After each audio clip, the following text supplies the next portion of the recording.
Hello, Libra, Sun, Moon, Rising, and Venus signs. Kamusta po kayo? Sana po ay nasa mabuti kayong kalagayan. Welcome back po sa Star Tarot. And kung bago po kayo rito, welcome po. And remind ko lang po kayo, please subscribe, like, share, and comment po kung nakaresonate kayo sa mga videos natin. Thank you. And if you haven't subscribed yet po, mag-subscribe na kayo. At sa mga nakapag-subscribe na, maraming salamat po for your support.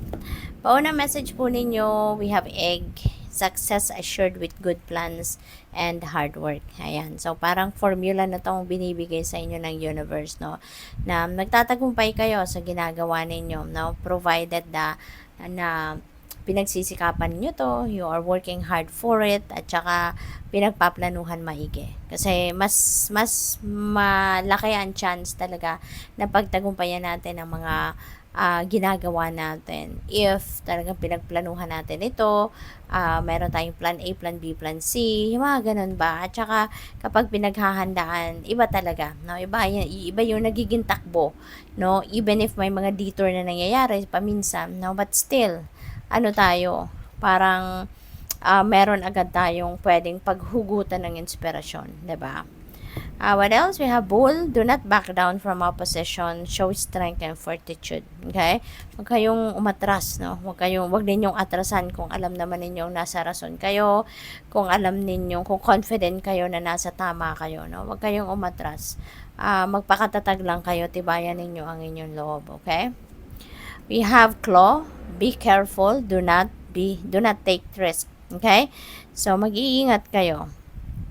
Wag muna kayong papadala sa temptation ng pagte-take risk, ng paglabas sa comfort zone niyo. For now, mas maigi na dyan muna kayo, stay put lang muna kayo, makiramdam kayo, no? Kasi bibigyan din naman kayo ng signal ng universe if it's the right time na para mag-take risk na kayo, mag-take ng leap of faith kayo, hindi ba? Kaya, yun, do not take risk for now. Okay? Stay put lang muna kayo. We have final period of frustration, lessons to be learned. Ayan. So, depende ito sa inyong sitwasyon. Ano? Baka yung frustration ninyo agad, frustration na yan, sorry. Pwedeng sa sarili ninyo yan. Kasi baka meron kayong gustong gawin na hindi ninyo nagagawa. Or maybe, merong hindi sumasakto, no, sa will ninyo. Merong mga gusto kayong gawin na hindi sumasakto sa mga gusto ninyong, gawin, yung sitwasyon itself, no? Maaaring hindi sumusuporta doon sa gusto ninyong gawin. Kaya baka na-frustrate kayo. Or pwede rin frustrated kayo about sa ibang tao, 'di ba? Baka meron kayong mga dealings with other people, hindi nangyayari dahil sa mga blockages, no? Doon sa kabilang party. So, pwedeng mga ganon ang ganap. What else? We have Vine. Seek out information that will help you. Ayan. So, pwede itong sa pagpaplano. Baka makakatulong sa inyo if you're going to gather more facts, gather more information, no, na pwedeng maka-assist, no, sa plano ninyo, no? So, extra effort ang kailangan dito para mag-gather kayo ng mga impormasyon, mag-research, magtanong-tanong, yung mga ganon. Okay? What else? We have broken wishbone. Wish will not be granted, no? Alam nyo na kung bakit, 'di ba? Kung merong mga ganitong bagay, no, mga wishes ninyo, mga plans ninyo na hindi nagka-come to fruition, isa lang ang dahilan diyan. It's not for you. No, it's simply because it's not for you. Maybe it's not meant for you sa ngayon, or pwedeng not meant for you at all. 'Di ba? Kung hindi yan parte ng divine plan para sa iyo, kahit kailan, kahit anong gawin ninyo, talagang hindi yan ibibigay sa iyo. Kasi hindi kayo hahayaan, no, ng divine universe na mapunta kayo sa isang sitwasyon na hindi makakabuti para sa inyo. I-deny sa iyo ng universe ang something, no, na hindi ninyo ikakabuti. Kaya wag kayong malungkot, or wag kayong mawala ng pag-asa, or wag kayong mabwisit, no, sa universe, kasi ganun yon, no? Kung ano yung binibigay sa atin ng universe, kung ano yung hinahayaan ng universe na ma-experience natin that is meant for us. At yung mga ganito na hindi ibibigay sa'yo, dinideny sa'yo, sometimes it's also a way of protecting us, 'di ba? That's God's way of protecting you, kaya hindi yan ibibigay sa'yo. Okay? So, what else? We have scales. Keep your life in balance. Okay? Mas magandang laging nasa balanse. Mas magandang laging nasa ayos lang ang lahat. Okay? Para nang sa ganun, maano kayo. Maiwasan na magka-problema. Maiwasan na mag-manifest ng problema. So, what else? We have mountain. Major challenge to overcome. Okay? So, merong mga challenging situations na pwedeng dumating sa buhay ninyo rito. But, tulad ng sinabi ko kanina, walang problema na hindi nasusolusyonan.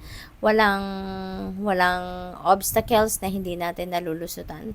Kaya kahit ano man ito major challenge na to, you will be able to overcome that.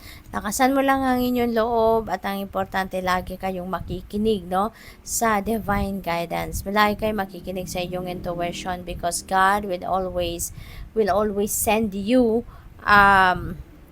God will always send you signal kung paano ninyo malalagpasan or masusolusyonan ang mga problema.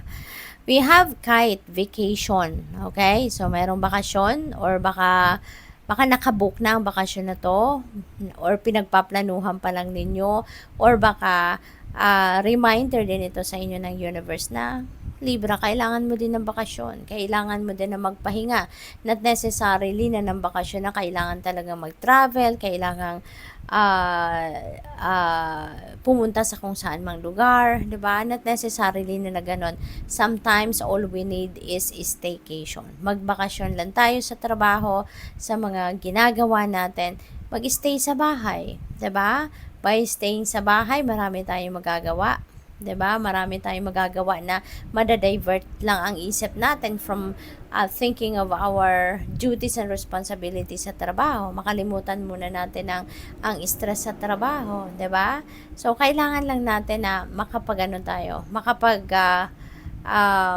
recalibrate ng sarili natin. Kailangan lang natin na makapag-replenish tayo ng lost energy natin, matanggal natin yung stress sa katawan, ma-release natin yung tension, diba? Yung makadistansya muna tayo ng saglit lang sa kung ano man ang mga pinagkakabisihan natin sa trabaho. A goal-oriented person, maybe you're going to be dealing with this person or pwede rin na kayo ito. No? You are a goal-oriented person at nire-remind kayo ng universe na Libra, focus. Kasi goal-oriented person ka So focus on your goals. Huwag kang padidistract sa mga temptation na pwedeng lumalapit sa inyo. Maging focus kayo, eye on the prize kayo sa kung ano yung necessary, kung ano yung plano talaga ninyo, kung ano yung mga ideas ninyo. Okay? What else? We have peace and harmony. Wow. So, napakaganda kasi pwedeng yung peace and harmony na to is within yourself. So, siguro, kung ano man ang mga problema, ano man yung mga frustration na yan, mga ganyan, mga disappointment niyo sa buhay, maaaring masusolve nyo na yan at matatanggal na yan sa sarili ninyo, kaya magkakaroon na kayo finally ng peace and harmony within yourself, Or pwede rin na kung meron kayo mga naging kaaway, may mga communication gap kayo with someone, So baka ngayon magkakausap na kayo, magkakaayos na kayo, and you will have peace and harmony muli, between each other. We have mice, discord among friends or family. Ayan. So, siguro, ang iba sa inyo, kung ang iba sa inyo magkakabate, ang iba naman, mayroong paghihiwalay. Merong hindi pagkakaintindihan, merong distance, May hindi kayo, you're not on the same page with someone, pwedeng sa kaibigan or pamilya. At hindi naman naiiwasan yan kasi iba-iba tayo ng takbo ng isip, iba-iba tayo ng paninindigan, iba tayo ng opinion, kaya hindi talaga naiiwasan na paminsan nagkakaroon tayo ng ganitong sitwasyon. But depende yan sa inyong sitwasyon. Diba? Depende yan sa kung ano ang hindi napag-usapan ng maayos, 'di ba? All you need to do siguro sa ngayon talaga yung distansya, no, between each other. Kasi sometimes yung space and time, no, between each other na ibibigay natin sa sarili natin, nakakatulong din yon para tayo makapag-isip-isip, makapagmuni-muni, ma-evaluate natin kung ano nangyari, 'di ba? Anong naging dahilan at ano magagawa natin para ma-solve ito if we want to resolve the issue, 'di ba? So, yung distance, no, yung space between you and your friend or family, importante 'yon din para na mapag-isipan ninyo ang inyong relasyon or ang inyong sitwasyon, okay? We have man, ayan. So, pwede, no, na isang lalaki, no, yung magkakaroon kayo ng discord, no, magkakaroon kayo ng hindi pagkakaintindihan, maybe isa sa isang lalaki. Okay? So, good luck. Thank you for watching Love and Light. Namaste.